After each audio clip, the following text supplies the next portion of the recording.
Alright, guys, hello, and welcome to episode something or other of the Colossal Kaiju fan podcast. And I am your host, Sharky, and with me, as always, is Spalian. Hello. And we have a kind of interesting guest, I guess. I don't know. I mean, he's not important, right? Who are you? I'm Simon Strange. Alright. I mean, what do you do? What do I do? I'm trying to break into podcasts. So hopefully this is going to be my big break. Good luck. Good luck. It's We'll a show very, you the ropes. it's a difficult thing. I mean, we aren't even technically a podcast because we're not on any any podcast services like iTunes yet. I could I'm sure I could get your audio file onto an iPod if that's all that's required. No, anyway, to answer your question more seriously, I am the CEO of Sunstone Games, the main driving force behind Colossal Kaiju Combat, and of course I have worked in video games in various capacities for about 15 years and published a lot of different titles, including the Atari Pipeworks Godzilla games and Rampage Soul Destruction and lots of other good stuff. So yeah, in short, a very important person for our podcast because basically your work is the reason this exists. So I'll say your podcast is so excellent. Oh, thank you. That I think it really earned its spot out there. So I love that it's excellent, and I have nothing to do with it. So I'm kind of shooting myself in the foot by appearing on it. So all right, nice. I won't be able to listen to this episode and get all excited the way I normally do. I mean, we still have like at least 2 episodes before this comes out, so don't worry. So today we are going to be interviewing Mr. Strange, who, if I can call you just Simon from now on, that'd be wonderful and easy. Okay, but Nalien still has to call him Mr. Strange. All right, that's all right. That's acceptable. I'm cool with that. So I guess we might as well just get this ball rolling and start asking questions, huh? All right, I'm ready to answer questions. I will start off with the very first question of what got you started in programming, and was there ever a moment that jumped out at you in your life and made you think, I now know I want to do this for a career? Ooh, okay. So I started programming 4th or 5th grade. I was about 10, and it was on my Apple IIe, and my friend Solomon Slowinski, who later became the lead programmer on Godzilla Unleashed and was instrumental in all the Godzilla games. He and I did a lot of programming stuff together, and we kind of got into it. I was very interested really early on in security and encryption. I had a 5 1/4 inch floppy disk where I kept all my programs, and I realized very quickly that in BASIC it was easy to do a break statements manually on the keyboard, which would let you kind of get in and see what was going on in the program. And I hated that, and so I really wanted to make my program break proof. Mm-hmm. And so that's pretty much the only thing I ever did programming wise in this phase of my life. Is I spent all my time creating a disk that nobody else could access, where I could hide my real programs, which I never actually got around to because all I did was work on security stuff to prevent people from getting into my disk. That was that. As far as getting into games, that all happened much, much later. I never seriously thought about working in games at all until my senior year in college, when I went to a job fair. It was in December or so, and I saw someone that I knew, a recent graduate, and he was like, I'm making video games in New York. And as soon as he said it, I was like, oh, I could totally do that. That would be great. So I went and interviewed for the company he was working for in New York and started making video games. And that was it. Pretty cool. Kind of reminds me when you mentioned around the age when you got started programming. It reminds me of the age I was thinking about drawing, and I was like, oh my gosh, I love doing this. And it just kind of snowballed from there, is what I'm trying to say. But yeah, that's really follow-up question on this. Do you still have that disk that you encrypted so much? Oh no. All my Apple IIe stuff is long gone. Although I do have, from that era, Ultima 4 was one of the games that I sunk hundreds and hundreds of hours into. And at one point, I made a map of Ultima 4. Hand-drawn, 65,536 individually drawn squares. A giant map, probably 5 feet by 5 feet. I made it when I was 10 and 11 years old because it took me about 9 months to do. And cool. I still have that. It's framed and hanging up. It's pretty awesome. That sounds awesome. All right. And next question, I believe. Any genres of games you've wanted to work on but haven't, like an RPG, an RTS, or a MOBA? Uh, I really love 4X games. Masters of Orion, Space Empires, Stars, Gal Civ. Um, I love those games, and I have been wanting to make one for years. And I think that it's about 5 or 6 years in my future. But I really want to turn to that and make a really good one. So right now, what is it? Endless space, endless space, infinite space. I'm so ashamed that I don't know the name of it. Yeah, endless space is my favorite right now. And it's so good in like 3/4 of the things it does, and in 1/4 it's like, I don't really do that. Yeah. But it's God, I love 4X games, and like just that idea of like starting out with one planet, a couple little ships, and you start researching and mining and building this huge empire, and eventually you clash with other people and make alliances and trade routes. And I love that. I've played a whole lot of those games, and I would really like to make a super good one in that genre. So I am with you yeah, there. I play games like Civilization a lot, uh-huh. and I mean, those are just the most fun games. They're so like intricate. Like you spend so much time devoted to one little like researching one thing or producing one thing, and Yep, eventually it just all pays off and it's so good. yeah, But yep. moving on to the next question, this is a question you've probably been asked before, but considering how we have probably a much more far-reaching audience than I believe this question previously had, I think Okay.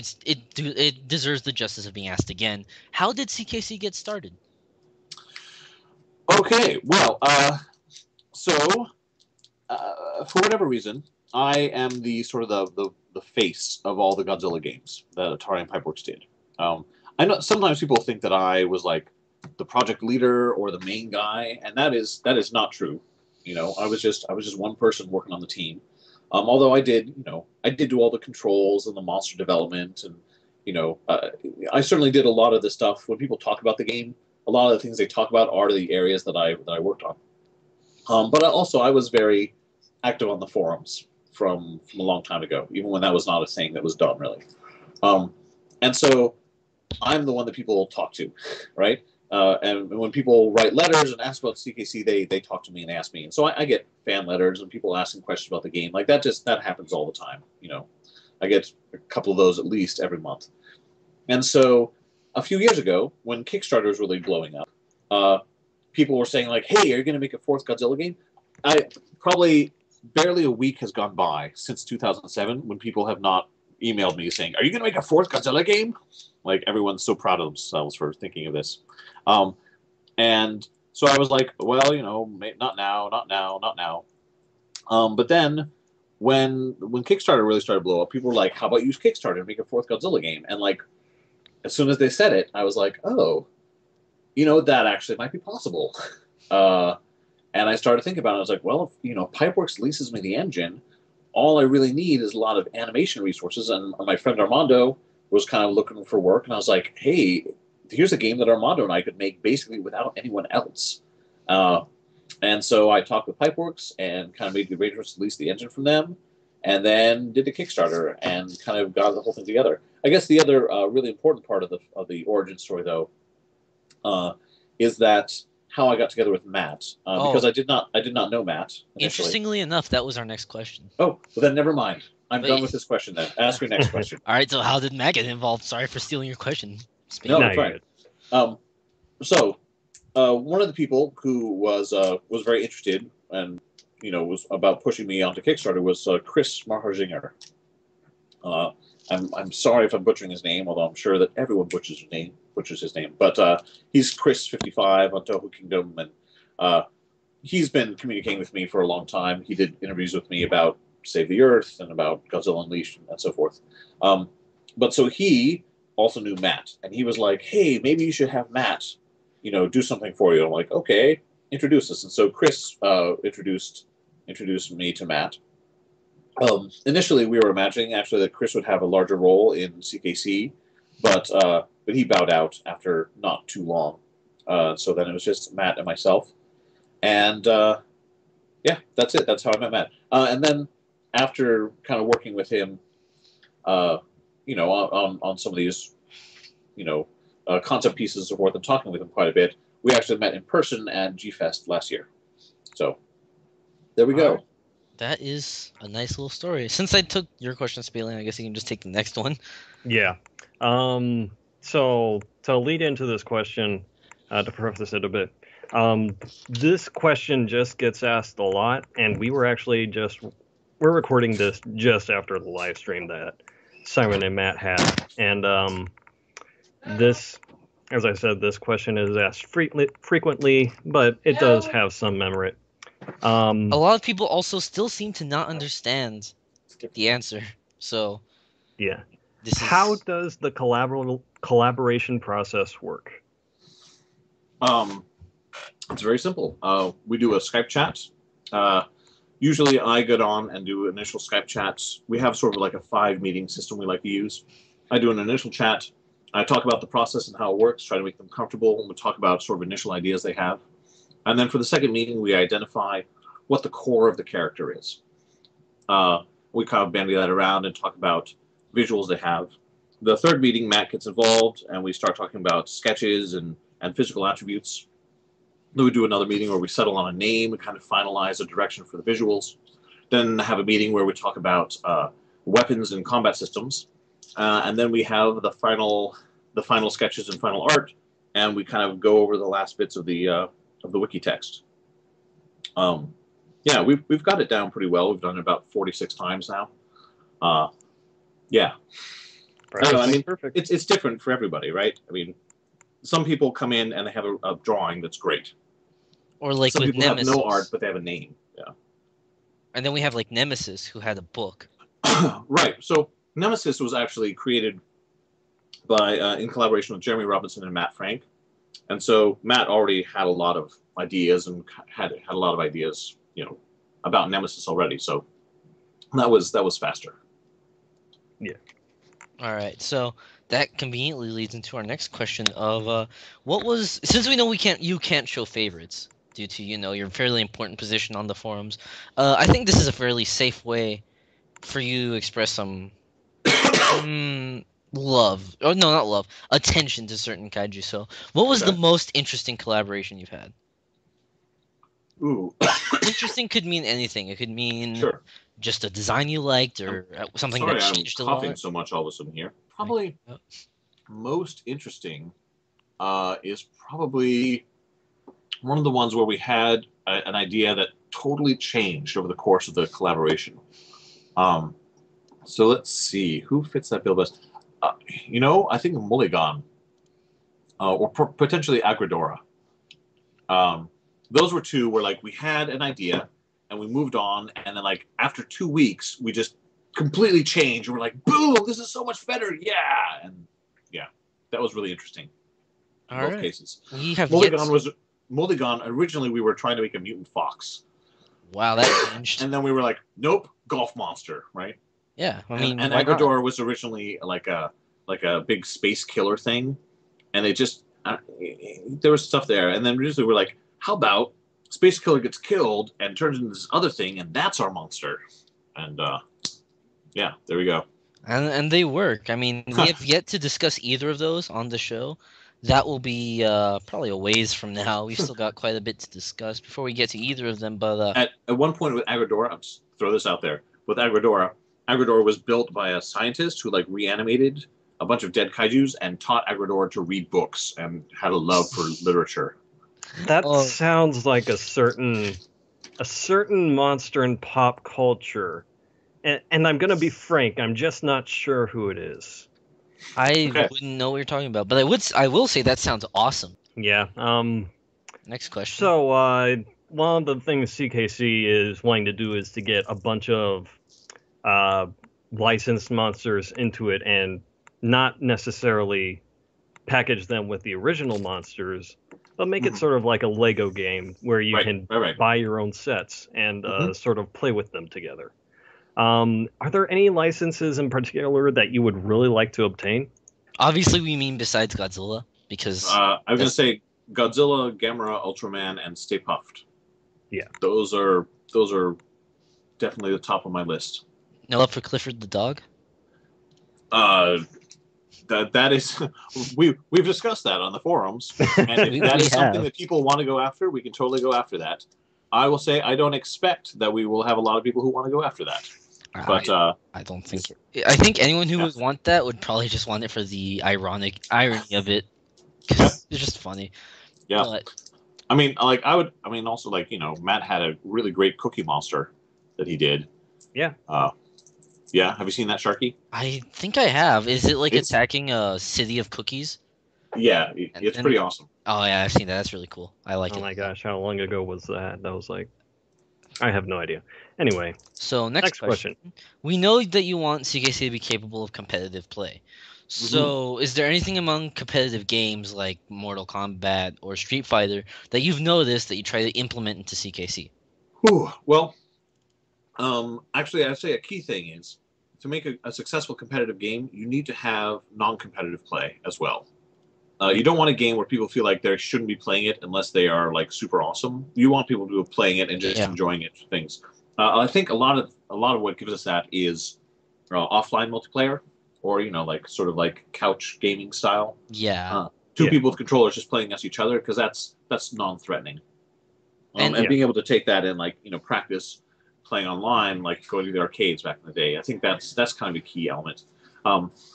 Also, we've talked about something that was really great about Godzilla Save the Earth multiplayer. It was very non-competitive. Like, nobody even knew who won or cared. Like, it was just like getting on and chatting with random people about Godzilla monsters.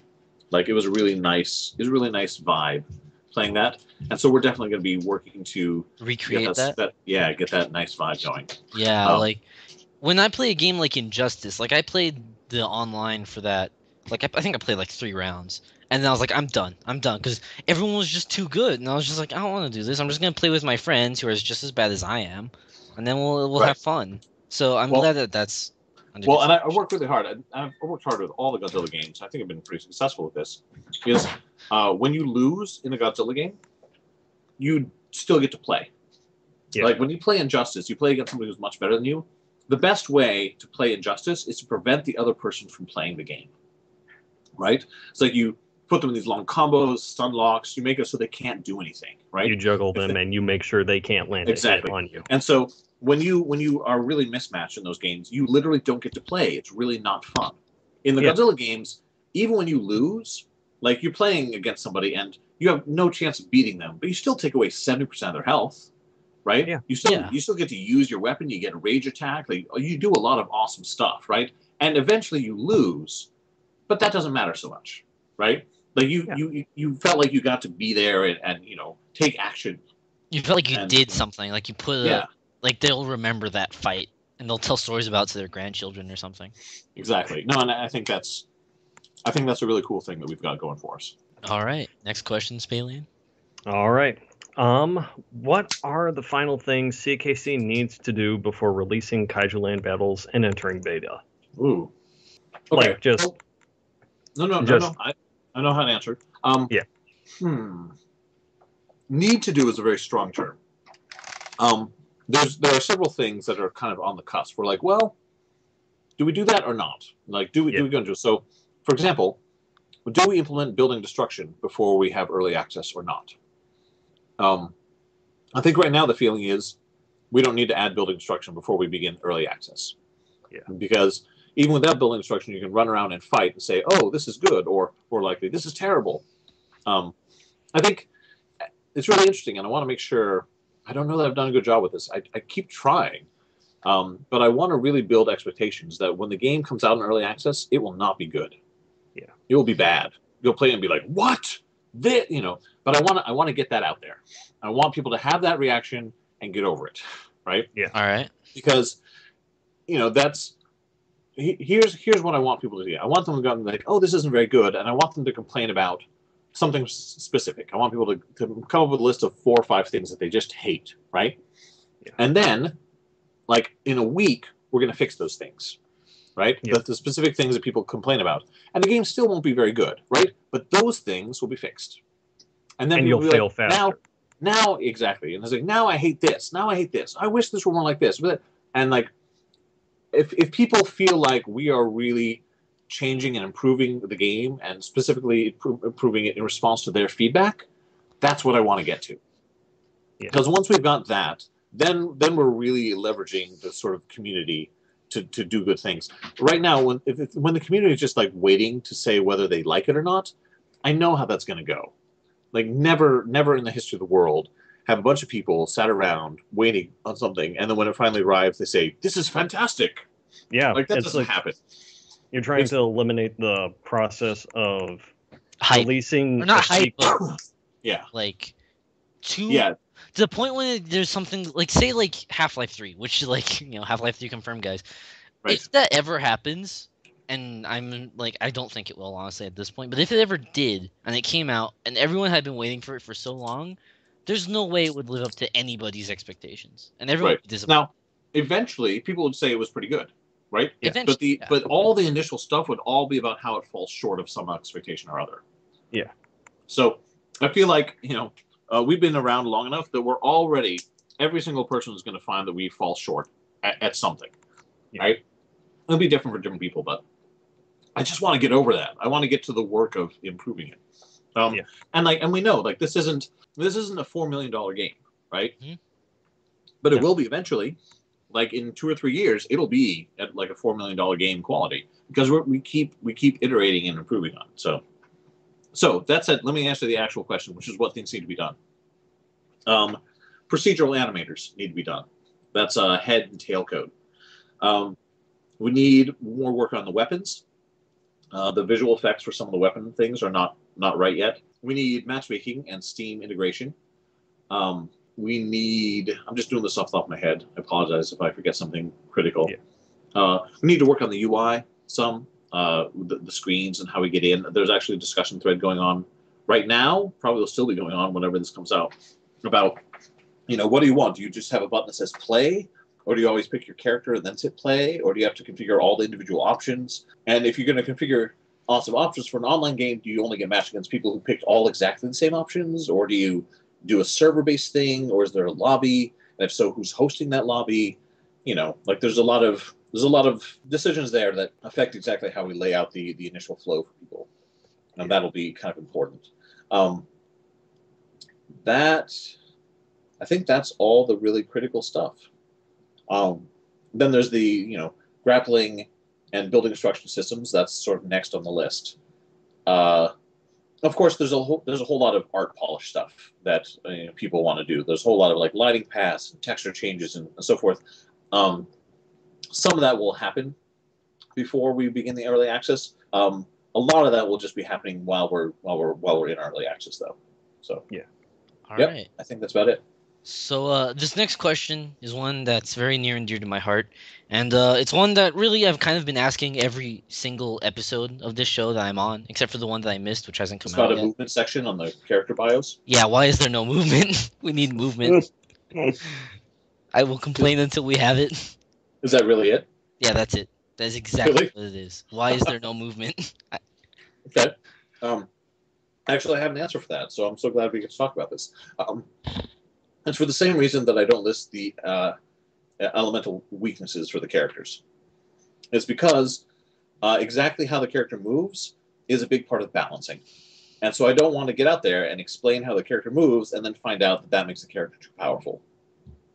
Or it doesn't look right when you match it up with the animation. Yeah, I mean, some characters will be faster or slower. Some characters will fly or not fly. Like, some characters, it's like, how much do they fly or not fly? Like, it really matters how their balancing goes.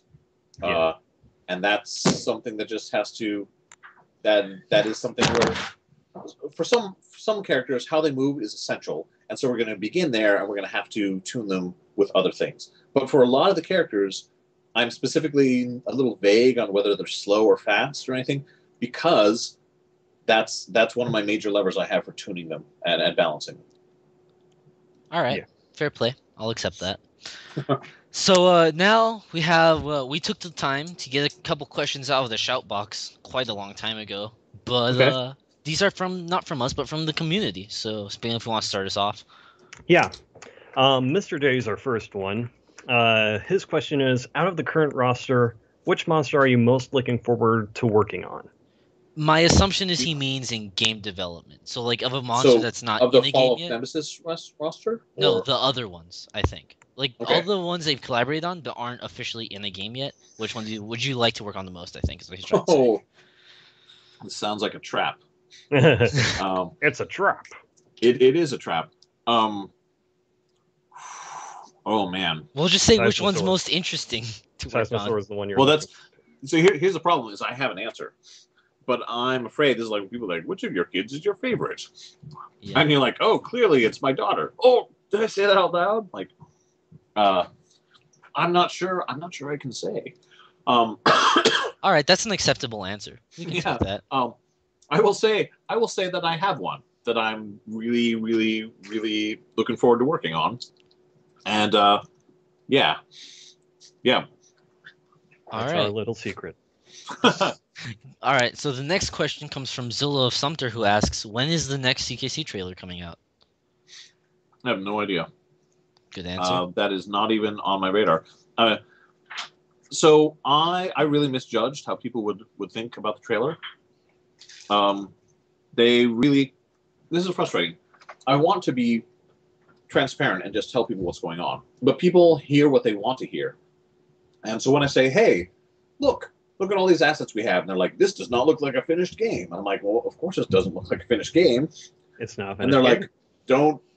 I'm really upset. Why does it look like a finished game? I'm like, "But it's not a finished game." They're like, "This is crap. Why isn't it a finished game?" I'm like, "Ugh." But I'll tell you, when everyone thinks one way and you think another, it's very tempting to say that you're right and everyone else is wrong. But I sort of say, like, okay, I shouldn't put anything out that I say is a trailer until we have a final look for the game. And that means no trailer until we're in official release, basically. Yeah. So I guess I'm not going to be doing any trailer-like stuff until we have an official release. I might do development diary videos where we show off some visuals. But no trailers, I think, until we have something that's like final looking. So that's gonna be like 4 months. Yeah. All right. Well, there you go, audience. Spalien, you can take the next question. All right. From Giga Kaiju, what genre in music is going to be in CKC? Because you did post the sketch not too long ago. So yeah, that's just a topic that we're going to touch on. I mean, obviously it's not fixed, but I think that the community has weighed in pretty heavily. What they want is instrumental orchestral rock. Yeah, some Pacific Rim. Yeah.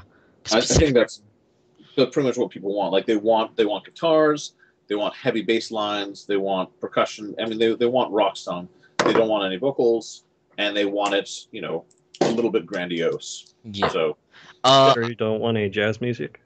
Hey, some smooth. I love jazz music. I don't know that it's appropriate for this game. So there you go. So, yeah.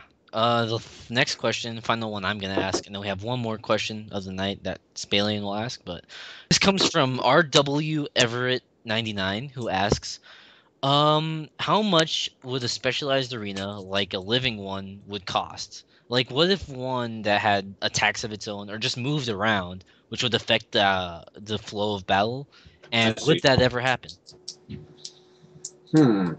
I generally think that arenas that affect the battle are not very interesting.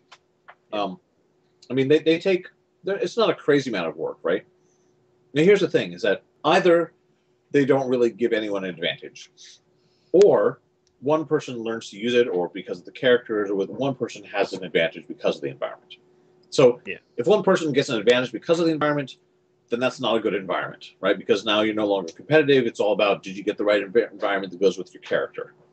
People often say, like, oh, maybe my character should have a bonus when fighting in the water, right? Mm-hmm. But we tried that. We've tried that. I think in every single Godzilla game we tried it. Like, oh, certain characters are penalized or get bonuses in the water. And like, it ruined the game. Because then the game was about, were you able to force the fight into the water, and do you get an advantage or not in the water?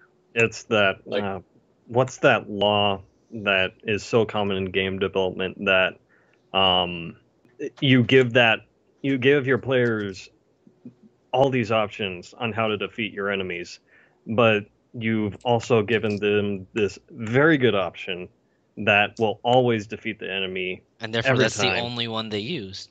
Yeah, what's that? I know what you're talking about, but I don't remember what it's called. I'm not sure. It's something like the ultimate. I can't remember the exact name it's for the. dominant. It's like the law of dominant strategy. Yeah, Sure. Strategy. yeah. Right. Yeah. Anyway, but that's my experience with having any sort of stage effects. Yeah. And so, if you could have something that has cool, interesting effects on the game, but doesn't really affect the outcome, then I would come back and say, so what was the point of doing that?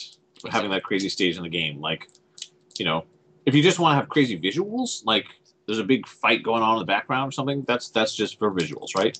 Mhm. But if you have something that actually like sometimes trips you, like that sounds pretty cool. Like you each get tripped a few times during the fight by these massive tentacles that's coming out of the ground, right? Yeah. Except that like if that didn't make a difference in the fight, you'd put a lot of work into making sure it didn't make a difference. And if it did make a difference, then you're back in the first case again. So Yeah. All right. So we've got one last question, and Spalian's been itching to ask this for a long Yes, time this now. is a All right. super important question. The This final is- question of the night. The most okay. important, some would argue. So this will decide the fate of the Earth, the galaxy, possibly the universe, maybe several Okay. dimensions afterward. What RPG race do you choose, and what class? So I really often go with a half-elf thief, although I also like to multi-class Thief Wizard. All right. There we go. Important question answered. The There you universe, you'll be happy to know, is now safe. Is my answer too simple, or No, that is perfect. Okay. We're good. Well, we'd like to thank you very much for being on the podcast with us tonight. We have a fairly decently sized episode, I think. I think at least a good 40 minutes, probably more. Mothman can tell us after this.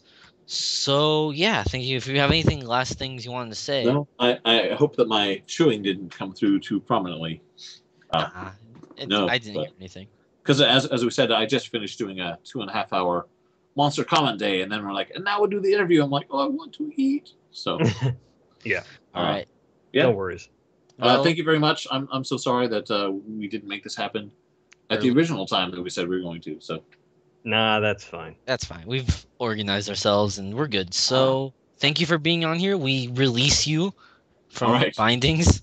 thank you very much. I And, will see you both on the forums in like 5 minutes, probably. So Exactly. So this is Sharky117, And this is Spot Alien. and I am Simon Strange. and we're done. We're signing off.